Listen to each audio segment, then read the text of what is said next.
Bienvenue à tous et merci de nous rejoindre pour cette autre session d'information sur CAM News 24, le point sur l'actualité, sommet sur la sûreté et la sécurité maritime dans le golfe de Guinée. Le point de presse du ministre de la Communication au lendemain du dit sommet. Le porte-parole du gouvernement entretient les journalistes sur les leçons à tirer et les perspectives dégagées par cet important rendez-vous que le Cameroun a abrité les 24 et 25 juin dernier au Palais des Congrès de Yaoundé. Selon Issa Tiroma Bakari, les assises de Yaoundé sont l'aboutissement d'un long processus à l'origine duquel se trouve le Cameroun et son président Paul Biya.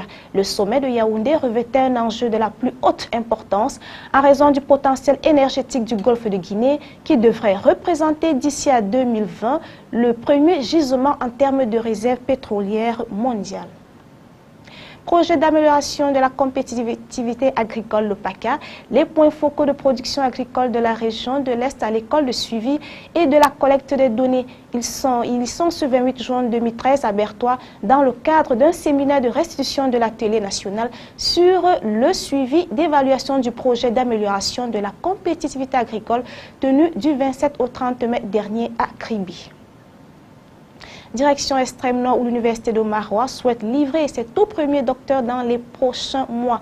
Le vœu a été émis par les responsables de cette jeune institution universitaire ce vendredi 28 juin au cours de la clôture du 3e séminaire de l'école doctorale de cette université. À rappel, ce séminaire qui rentre dans sa 3e phase avait pour but d'évaluer les projets de thèse des doctorants.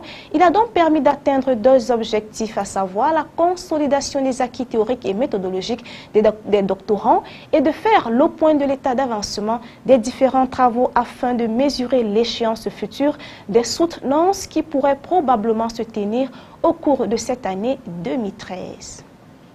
Journée de l'excellence édition 2013, le lycée technique de Douala-Koumassi récompense les meilleurs de l'année scolaire 2012-2013. Ils sont environ 200 élèves à avoir reçu des prix d'excellence pour leur performance au cours de l'année scolaire qui s'achève.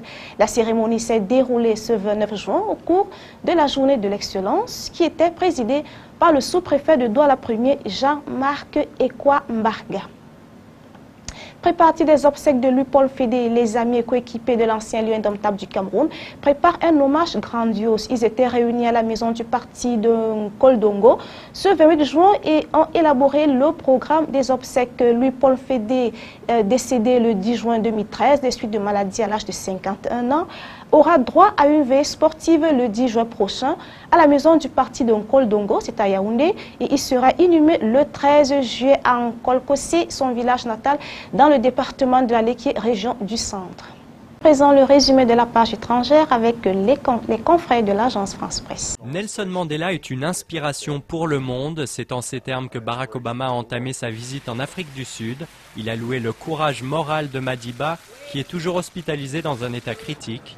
Le président américain a renoncé à se rendre au chevet de celui qu'il qualifie de héros. Climat de crise en Égypte, des affrontements entre partisans et adversaires du président Mohamed Morsi ont fait 7 morts ces derniers jours et le pays attend avec inquiétude de nouvelles manifestations prévues dimanche. Des opposants au président revendiquent 22 millions de signatures pour réclamer son départ.